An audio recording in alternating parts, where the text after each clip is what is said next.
Hi guys, welcome back to the Joyful Investor channel.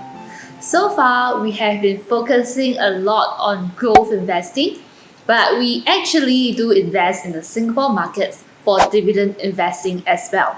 So we are going to be covering a series of videos on dividend investing and the things that you should know if we are also thinking of starting out on dividend investing. Before I begin, greatly appreciate an early thumbs up to support our channel and click on the subscribe button to learn more about investing. So, first and foremost, what is dividend investing or income investing? Most of us have just heard of the term investing in general, which basically means that when we want to invest in something, we are believing that something will appreciate in value or worth more than what we bought it for, so that someday we may sell it at a profit.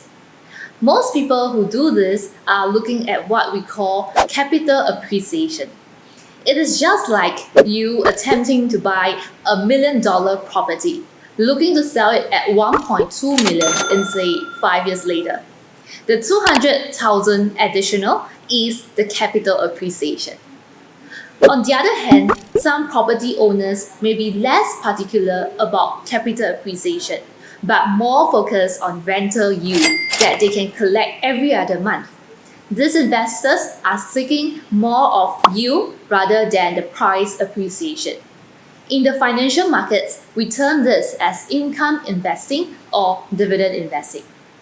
Basically, the process of dividend investing is very similar to growing your own cherry tomato plant or your own kailan or kangkong if you have applied for the seeds from NParks before. Cool. Whenever your plant reaches the harvest stage, you get to enjoy the fruits or the vegetables. Nice. Once you harvest the plant, you can leave the plant to continue to grow up again before the next harvest. If you like the idea of being able to regularly enjoy the fruits of your labor, you would probably love the idea of dividend investing. In dividend investing, you invest in the stocks which have shown the ability to distribute regular dividends, usually in the frequency of 2 times a year or 4 times a year. Dividends can be in the form of cash distributions or distributions of additional shares of the company. For the purpose of income investing, we are invested mainly in the Singapore markets, the Singapore REITs in particular, for such purposes. REIT stands for Real Estate Investment Trust.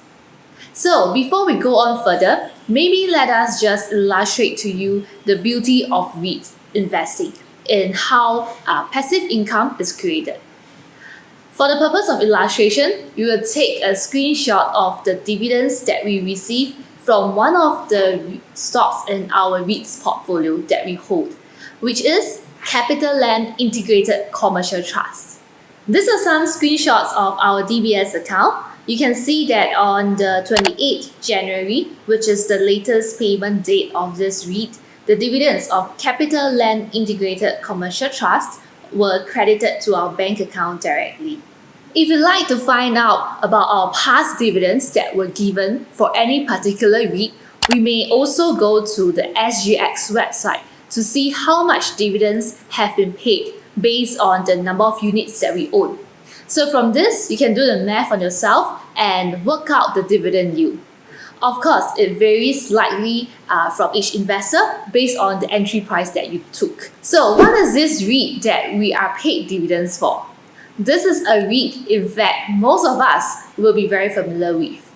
Singaporeans love to go shopping malls, right? So some of the malls that this REIT owns are Plaza Singapura, Tampines Mall, we have Westgate as well, Junction 8, Bugis Junction, just to name a few of them. So other than going shopping malls to shop, you can actually also go shopping for shopping malls and make money from these shopping malls that make money from you previously. How cool is that, right? I always tell myself that what I want is to collect more dividends from them than what I spend at their malls. CapitaLand Integrated Commercial Trust is actually the first and largest real estate investment trust listed on the Singapore Exchange.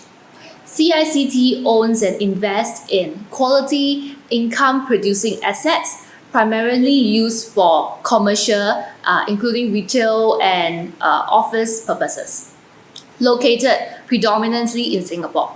It is managed by Capital Land Integrated Commercial Trust Management Limited, which is a wholly owned subsidiary of Singapore-listed Capital Land Limited, one of Asia's largest diversified retail estate groups. You might have heard of people saying that if you want to invest for dividends, then you should focus on the Singapore markets. But why is that so? Let's explore some of the key benefits of dividend investing in the Singapore markets. The first benefit is that the dividends paid to shareholders by the Singapore REITs and other Singapore companies are not taxable. This makes it really attractive and cost efficient for retail investors. In comparison, if you are investing in dividend aristocrats in the US, you will be subjected to a 30% withholding tax. So the taxation rules vary from country to country. So do check out the taxation rules if you are thinking of investing in other countries for dividend stocks. Let's apply some numbers to a theoretical scenario and you will be able to see the difference. So for example, you hold 10,000 shares of Company A. Company A declared dividends of 10 cents per share. If the dividends are not taxable, you will receive the full $1,000 of dividends. However, if you are taxed 30% on the dividends, then your net take-home amount will be a gross $1,000 multiplied by 70%, giving you just $700. Therefore, we prefer to focus on the Singapore stock markets when it comes to dividend investing, as we get to keep our full dividend income to ourselves. Well, 30% may not sound a lot at first glance for some of you, but considering that the typical dividend yield on average is about 4%. So a 30% reduction results in only about 2.8% yield left for you to take home. Which means to say, you probably only manage to just slightly beat inflation, assuming an average inflation rate of 2% a year. That doesn't sound very impressive, right? This is why we focus mainly in the Singapore REITs and the local banks for the dividend investing. The next advantage of investing in Singapore markets for dividends is that if you invest in the Singapore REITs are required to distribute at least 90% of their taxable income to unit holders if they want to qualify for the tax transparency treatment by IRAS. This works in favor for investors who are investing in the Singapore REITs for the dividends, as it kind of helps investors maximize the distributions that we are going to get from those REITs. Now that you know more about dividend investing, what should our end goal be? Or put it this way, what are the main objectives that investors who adopt dividend investing are looking to achieve? We will generally categorize into 3 different kinds of objectives that investors could be looking for. The first objective is to retire and live completely on dividends. If you are also thinking of living off dividends, catch our next video as we share how much you would ideally require to be able to achieve that kind of lifestyle.